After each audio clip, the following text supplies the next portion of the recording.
Alors bonjour et bienvenue à l'émission Une fois paisible. Aujourd'hui, on regarde le verset de Éphésiens chapitre 2, versets 1 et 2 et on se pose la question suivante. Est-ce que les Augustiniens ont raison? Est-ce que ce passage-là veut vraiment dire qu'on est mort au point de ne pas pouvoir répondre à l'évangile de Jésus-Christ? On regarde ça ensemble.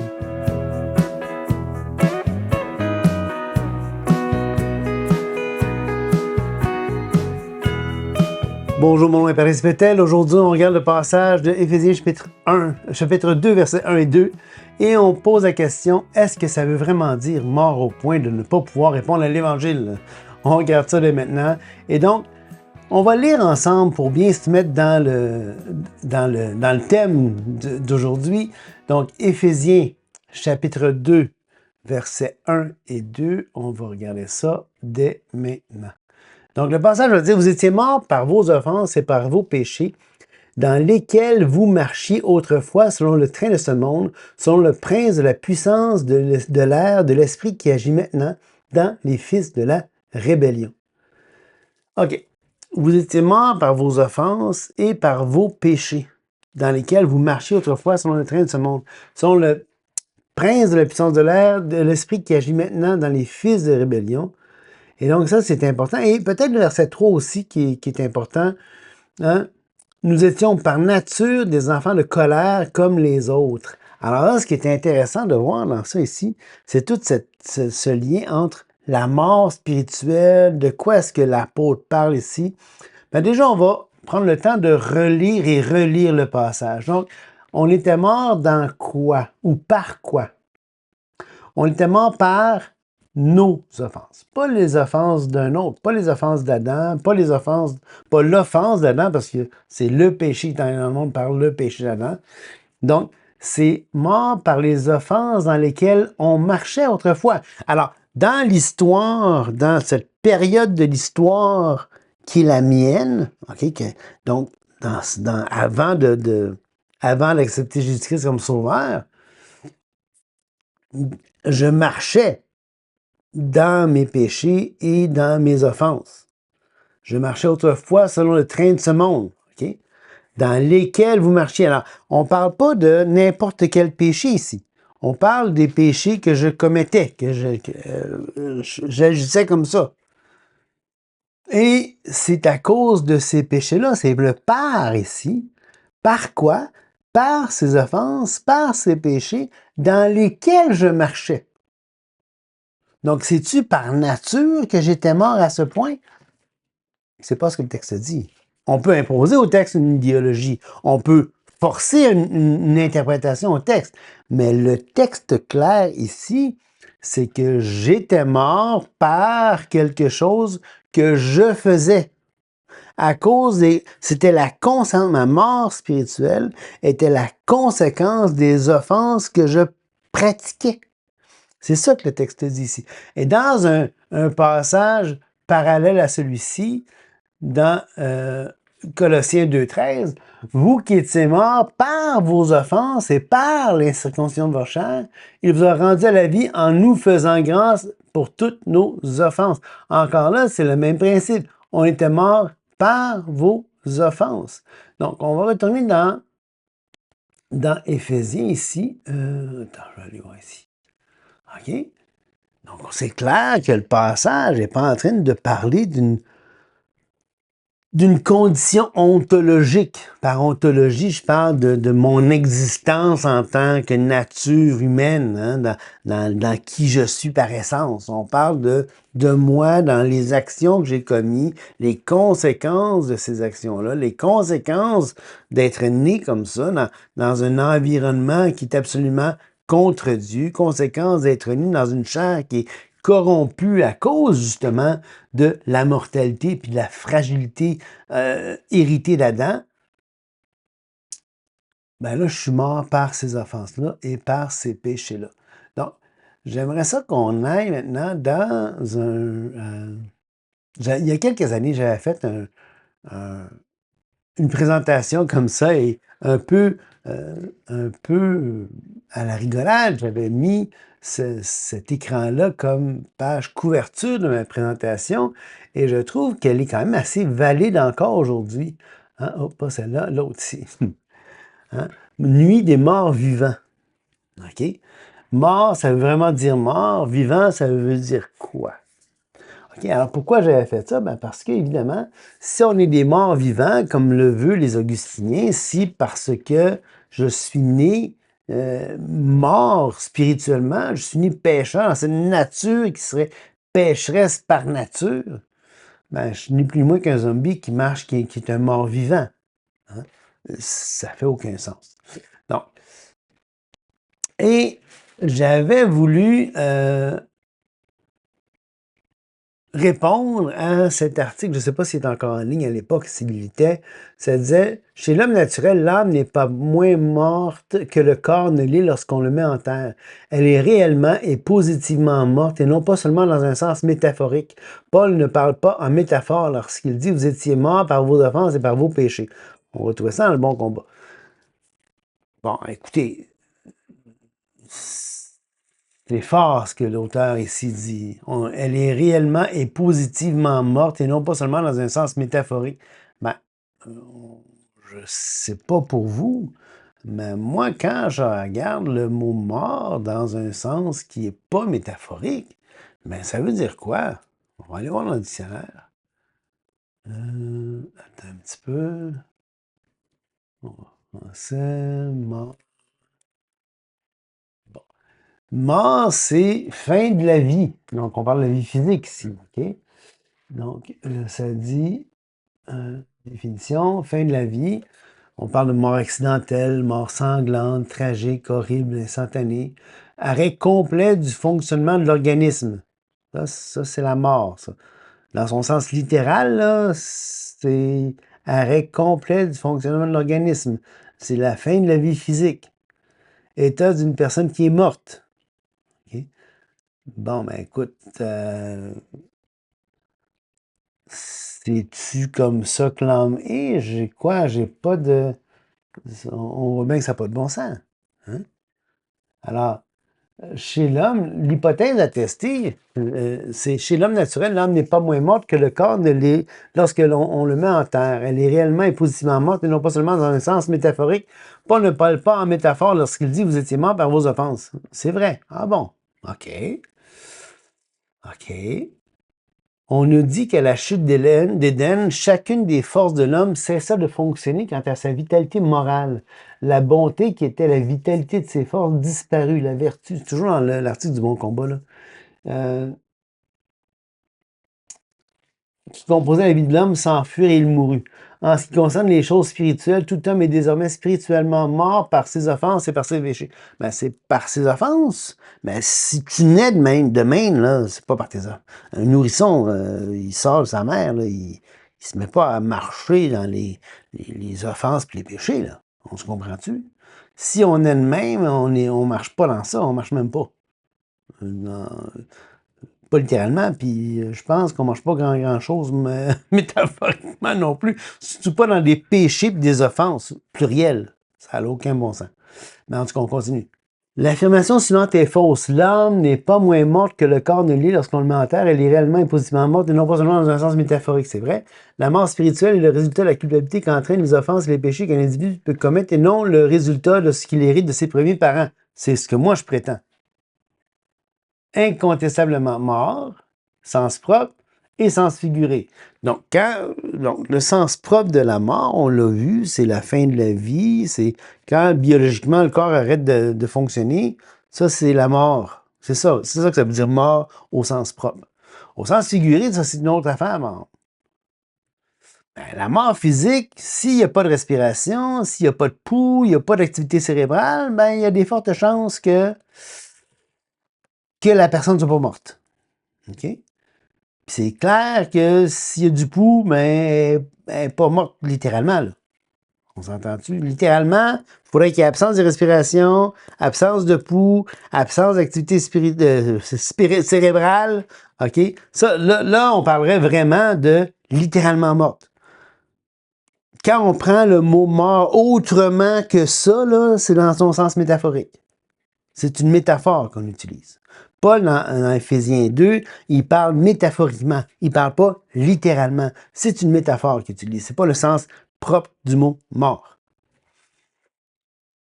Dans la Genèse, OK, tout de suite après le péché de nos premiers parents, tu as un premier meurtre, puis pas tellement longtemps, tu as une généalogie de je ne sais pas combien de noms, puis qui sans cesse dit « et il mourut, et il mourut, et il mourut, et il mourut », pour renforcer l'idée qu'effectivement, on parle de mort physique. Est-ce qu'il y a une composante spirituelle? Certes, mais mort, c'est physique. Un Maccabée ne peut rien faire, rien du tout, strictement rien. Il ne peut même pas pécher. Un cadavre ne peut pas accepter l'Évangile et il ne peut pas le refuser non plus. Un cadavre, c'est mort. Tu n'acceptes pas l'Évangile quand tu es mort, tu ne le rejettes pas non plus, tu es mort. En présence des signes vitaux, on peut affirmer que le mot mort est une métaphore. Si j'utilise un autre mot pour parler d'une personne, d'une chose ou d'un concept que le mot qu'on doit normalement utiliser, et ce parce qu'il lui ressemble, j'utilise une métaphore. C'est ça une métaphore. Mon fils que voici était mort, il était vivant, là. Il était loin de lui, là. Il était vivant encore, il était séparé de lui. La mort dans la Bible, la définition de la mort, c'est séparation. T'es mort pour moi, ça veut dire que t'es séparé de moi. T'es mort physiquement, c'est parce que ton âme est séparée de ton corps. T'es mort spirituellement, c'est parce que t'es séparé de Dieu. C'est la séparation. C'est pas l'incapacité totale, la mort. C'est la séparation. C'est ça, là. Mort, revenu à la vie. Et il est perdu et, bon, il est retrouvé. À l'église de Sardes, écrit à l'ange de l'église de Sardes, voici ce que dit celui qui a les 7 esprits de Dieu et les 7 étoiles. Je connais tes œuvres, je sais que tu passes pour être vivant et tu es mort. OK. Sois vigilant, affermis le reste qui est près de mourir, car je n'ai pas trouvé tes œuvres parfaites devant mon Dieu. Rappelle-toi donc comment tu as reçu et entendu, et garde et repens-toi. Si tu ne veilles pas, je viendrai comme un voleur et tu ne sauras pas quelle heure je viendrai sur toi. Un mort, là, ne peut pas rien faire de ça, là. Ne peut pas, un mort, je parle littéralement, là. Littéralement mort, là, ça ne peut pas se rappeler de quelque chose, ça ne peut pas se rappeler de ce qu'il a entendu, ça ne peut pas prendre garde à lui-même, se repentir, ça ne peut pas veiller. C'est toutes des choses que... Pourtant, il dit que ces gens-là sont morts, puis pourtant, il leur dit, vous pouvez tout faire ça. Vous voyez, parce qu'à un moment donné, on ne peut pas jouer sur les mots, là. Ou bien non, la personne est morte littéralement, puis il n'y a pas de pouls, il n'y a pas d'activité cérébrale, il n'y a rien. Ou bien non, c'est une métaphore, puis il faut laisser le contexte guider l'utilisation de la métaphore. C'est comme... C'est n'importe quoi, là. On s'entend-tu? Il y a des petits défauts là, dans mon diaporama, mais ça fait longtemps que je l'ai fait, puis je ne l'ai pas remodifié après les transferts technologiques. Là, je passais de PC à Mac, puis en tout cas. Donc, encore une fois, un Maccabée ne peut pas être vigilant. Un Maccabée ne peut affermir les autres. Un Maccabée n'a pas d'œuvre, parfaite ou non. Un Maccabée ne peut rien garder ni se repentir. C'est clair, là. OK? Paul. Demeurions-nous dans le péché afin que la grâce abonde? Loin de là. Nous qui sommes morts au péché, comment vivrions-nous donc encore dans le... Mort, ça veut dire mort. C'est ça que les calvinistes, les augustiniens nous disent. Les arméniens vont dire la même affaire, là. Mort, ça veut dire, mais qu'est-ce que c'est mort au péché? Ça veut dire que j'ai aucun... comment il disait ça tantôt? J'ai aucun... Tu comprends-tu? Le lien que j'ai en l'entretien, le rapport que j'entretiens avec la mort, c'est quoi? C'est que je peux pas du tout, avec le péché, je peux pas du tout répondre au péché? Ben, il me semble que ça n'a pas de bon sens pour la vie d'un chrétien, là. Les chrétiens, ça pêche encore, là.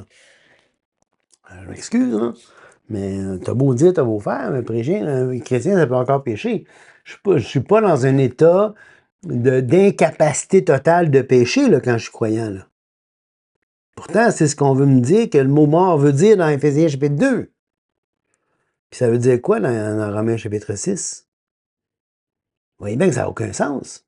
Ça n'a aucun bon sens de commencer à importer tout le capital sémantique, tout le capital sémantique du mot propre, du sens propre du mot mort, puis de le jammer, de rentrer dans son sens, dans un sens métaphorique, puis de dire, mais voilà, c'est une incapacité totale, voilà, c'est ce que ça veut dire. Ben, c'est pas vrai que je suis le même avec le péché, là. C'est pas vrai, là. C'est pas vrai. Gardez-vous de la tentation. Je serais jamais tenté si j'étais mort. Au péché, comme on dit que je suis mort à Dieu. Je pourrais jamais répondre positivement à l'appel du péché, à la tentation. On voit bien que ça n'a aucun bon sens. Sachant que notre vieil homme a été crucifié avec lui afin que le corps du péché fût détruit pour que nous ne soyons plus esclaves du péché. Si le mot mort parlait d'incapacité totale, nous, chrétiens, devrions donc être entièrement incapables de pécher. C'est faux. On voit bien que ça ne fait aucun sens, l'interprétation augustinienne. La mort des Éphésiens fut la conséquence de plusieurs offenses et de plusieurs péchés, alors que pour Adam, il ne s'agissait que d'une seule offense. J'avais pris une note, quand j'avais donné la présentation, j'avais pris une note que c'était deux groupes prépositionnels de moyens. OK, le moyen par lesquels les Éphésiens étaient morts, c'était plusieurs offenses et plusieurs péchés. Deux groupes prépositionnels. Le noyau des deux groupes, ben, c'est les offenses au pluriel, qui est introduit par la préposition de dans les deux cas. OK. Bon, c'est la note que j'avais prise à l'époque. Bon. Mais là, tout ça pour dire que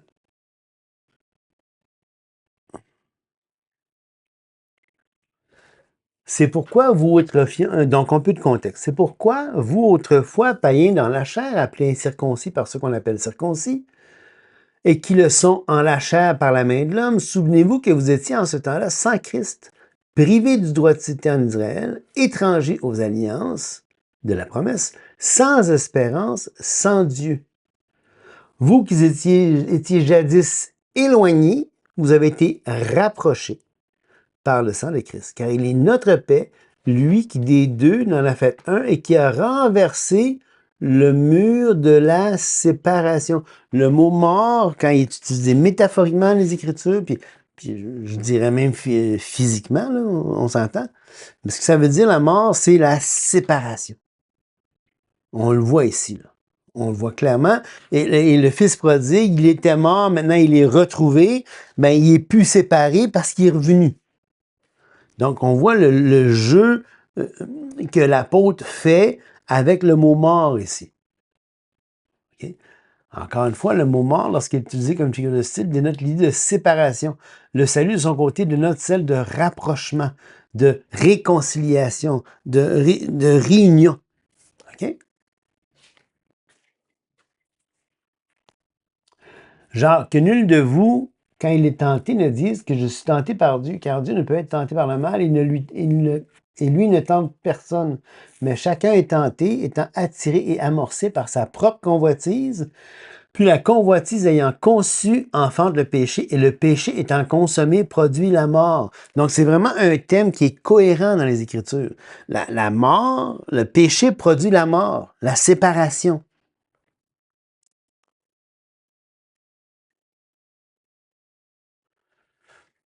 Pour moi, étant autrefois sans loi, je vivais.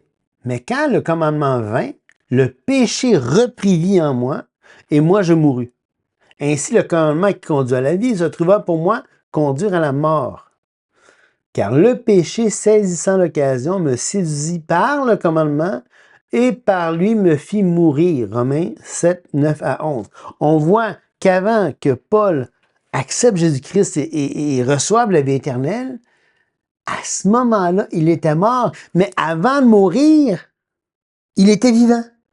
Puisque je vivais quand le commandement vint le péché. Donc, au moment où est-ce que Paul a atteint l'âge de raison, si on peut dire, l'âge de redevabilité, l'âge par lequel il devient responsable de sa propre vie, de ses propres péchés, hein, Parce qu'un enfant n'est pas responsable. Là. Il vient un temps dans sa vie où est-ce que là, il devient responsable. Et là, à partir de ce moment-là, il doit personnellement accepter Jésus-Christ comme sauveur. Avant ça, il n'est pas redevable de ce qu'il fait. Il ne comprend pas le bien et le mal, il ne comprend pas les choses. C'est un petit peu ce que dit le texte dans Deutéronome. Attendez un petit peu. Deutéronome. Je vais aller voir. Deutéronome. Attendez un petit peu. Je vais essayer de voir si je peux retrouver le passage que j'ai 31 dans ma tête, mais il me semble que ça n'a pas de bon sens. 30. Non, c'est pas ça. Ah, c'est 1,39. J'avais 30. J'avais la trentaine. On va aller voir ça ensemble. Et vos petits-enfants, nous avez dit, ils deviendront une proie, et vos fils qui ne connaissent aujourd'hui ni le bien ni le mal, ce sont eux qui entreront. C'est à eux que je donnerai, en ce sens, ce sont eux qui le posséderont. Donc ici, la génération du désert, OK? Ils ne sont pas responsables du péché de leurs parents. Les guerriers qui ont été dans la terre, qui ont dit non, on ne peut pas prendre la terre, donc les espions, hein, les 12, deux sont venus en disant oui, la majorité a dit non, on ne peut pas y aller, puis la foule, la majorité d'Israël s'est liguée avec ceux qui disaient non, on ne peut pas prendre le pays. Ben là, à conséquence de ça, le jugement fait qu'ils vont tous mourir dans le désert. Mais les enfants qui ne savent pas faire la différence entre le bien et le mal, eux vont rentrer. Ils ne sont pas responsables. Il y a un âge de responsabilité, un âge où est-ce qu'ils ils deviendraient redevables. Hein? On parle dans la culture juive de la bar mitzvah. Ou la bat mitzvah, mais la bar mitzvah quand tu deviens fils de la loi, fils du commandement, je pense. Hein? Tu deviens responsable à ce moment-là, toi, de tes propres, de suivre la... Je ne sais pas pourquoi ça fait ça. Ça doit être des gestes que j'ai activés, mais j'ai aucune idée de ce que ça veut dire. Mais si vous avez ça, peut-être que j'ai fait ça? Non, je ne sais pas. Mais laissez-moi un pouce. Ah, si vous me laissez un pouce, c'est une bonne affaire. Et en passant, en allant mettre un pouce, inscrivez-vous donc au canal, j'aimerais bien ça. Ça m'aide vraiment beaucoup. Alors, parfait. Donc là, ce qu'on disait, donc, étant autrefois sans la loi, je vivais. Le péché reprit vie. Et moi, je mourus. OK, là, il y a des erreurs. Bon. Donc là, on voit ici que, là, le diaporama est fermé, fait qu'on va juste le fermer, on va aller ici. OK? C'est comme dans Romains chapitre 5. Vous savez, dans Romains 5, on va aller là 2 secondes, vous allez comprendre ce que je veux dire dans Romains 5. Romains chapitre 5. Quand ça dit, là, verset 15 de Romains 5, mais il n'en est pas du don gratuit comme de l'offense, car si par l'offense d'un seul, il en est beaucoup qui sont morts, à plus forte raison, la grâce de Dieu et le don de la grâce venant d'un seul homme, Jésus-Christ, ont-ils abondamment été répandus sur beaucoup. Il n'en est pas du don comme de ce qui est arrivé par un seul qui a péché, car c'est après une seule offense que le jugement est devenu condamnation, tandis que le don gratuit devient justification après plusieurs offenses. Si par l'offense d'un seul, écoutez bien ça, la mort régnait par lui, à plus forte raison, ceux qui reçoivent l'abondance de la grâce, donc ceux qui reçoivent l'abondance de la grâce et du don de la justice, régneront-ils dans la vie? Ainsi donc, après une seule offense, la condamnation a atteint tous les hommes.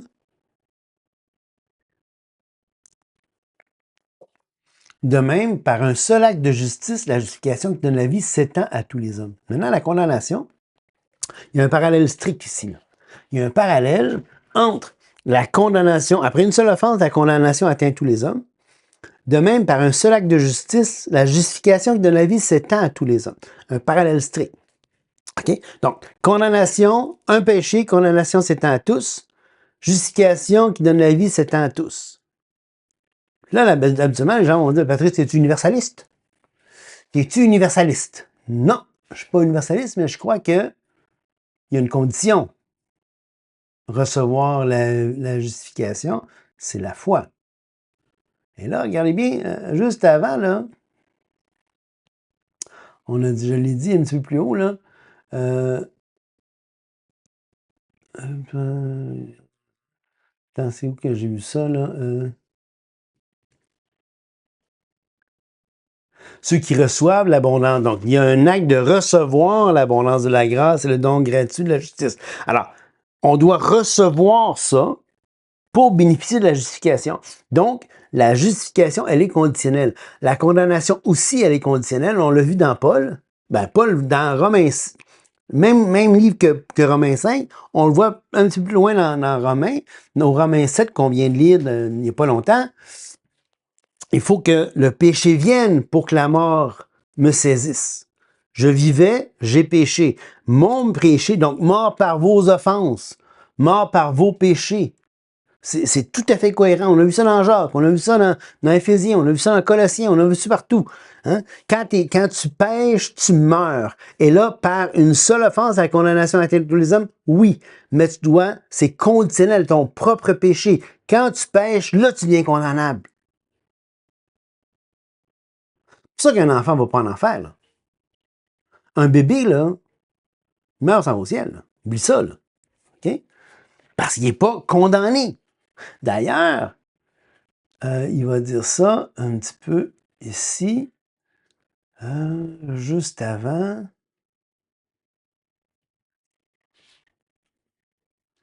Bon, verset 13, car jusqu'à la loi, le péché était dans le monde, alors le péché n'est pas imputé quand il n'y a pas de loi.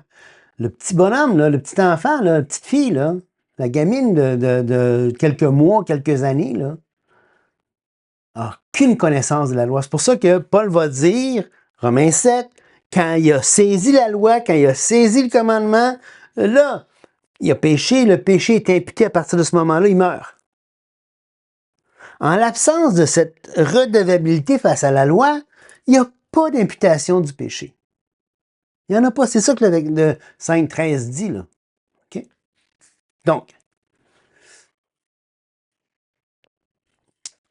Donc, la condamnation, elle est conditionnelle, puis la justification, elle est conditionnelle. C'est pas une question d'universalisme. C'est une question de dire, non, pour être sauvé, tu dois accepter Jésus-Christ comme sauveur personnel. Tu dois recevoir dans ta vie ce don de la grâce. D'ailleurs, il va le dire, je pense au verset 11 de Romains 5 ici, et non seulement cela, mais nous nous glorifions par notre Seigneur Jésus-Christ, par qui maintenant nous avons obtenu. Mais là, je pense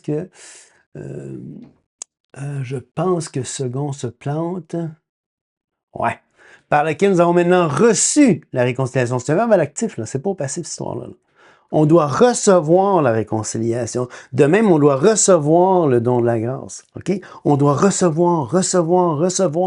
On voit ça dans Jean 1, 10. OK? 11. Attends un petit peu. Ouais. Mais à tous ceux qui l'ont, quoi? Qui l'ont reçu. Tu dois recevoir le Seigneur Jésus. C'est une action, c'est un verbe à l'actif.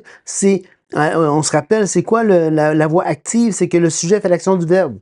Ici, le verbe, c'est le verbe recevoir. Le sujet fait l'action du verbe recevoir. Recevoir quoi? Recevoir ici la personne de Jésus-Christ dans le contexte de Jean 1, 11. Il leur a donné le droit de devenir enfants de Dieu. Savoir à ceux qui croient en son nom, lesquels sont nés. Donc, les enfants de Dieu sont nés, non pas du sang, ni de la volonté de la chair, ni de la volonté de l'homme. Encore une fois, c'est pas parce que j'ai voulu être sauvé que je suis sauvé.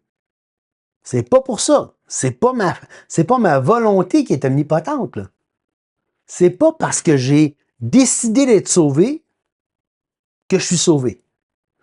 C'est pas parce que Adam a décidé de se sortir de sa position avant la chute qu'il est sorti de la position avant la chute. Il a rencontré ou il a rencontré la condition qui avait été fixée par Dieu. De la même manière, quand on rencontre la condition fixée par Dieu pour le salut, à savoir recevoir Jésus-Christ comme sauveur, ben là, Dieu a choisi de faire naître de nouveau les individus qui rencontrent cette condition-là. C'est pas de la volonté de nous autres qui font ça, là. C'est de la volonté de Dieu. C'est Dieu qui a décidé que c'est comme ça que les choses marcheraient. Puis ils sont pas nés, c'est pas moi qui me suis régénéré par la force de ma pensée comme si c'était une force psychédélique ou télékinétique là, qui fait que je nais de nouveau. Non, pas tout. La raison que je nais de nouveau, la raison que je suis régénéré, c'est parce que Dieu me régénère. C'est la puissance de Dieu, c'est l'action de Dieu. Vous savez, quand les calvinistes aiment parler de monergisme et de synergisme. Le synergisme dans la pensée calviniste, c'est que je dois coopérer avec Dieu pour mon salut. Le monergisme, c'est que seulement Dieu doit agir pour mon salut. Mais je suis pas loin de ça. Parce que une fois que j'ai rencontré la condition de croire, là, ça ne m'appartient plus. Là. Moi, j'ai juste débarré la porte. J'ai juste entrouvert la porte un peu par la foi. J'ai juste dit oui. Jésus cogne à la porte. Oui! Il rentre. C'est pas moi qui décide, qui a été capable de me régénérer. J'ai pas la puissance, j'ai pas la capacité, j'ai pas le savoir-faire de me faire naître de nouveau. Là. C'est Dieu qui fait ça. C'est Dieu qui agit. C'est la puissance de Dieu qui régénère, qui va recréer la personne, qui va unir la personne à Jésus-Christ. C'est Dieu qui fait toutes ces choses-là. Moi, je n'ai rien à voir là-dedans. Moi, tout ce que j'ai fait, ma seule espérance, c'est de dire oui à l'offre qui m'était donnée, à l'offre qui m'était offerte. Tu veux-tu être sauvé? Oui, parfait. Reçois mon fils. Gratuitement. Tu n'as rien à faire. C'est par grâce que vous êtes sauvés par le moyen de la foi. C'est pas par les œuvres.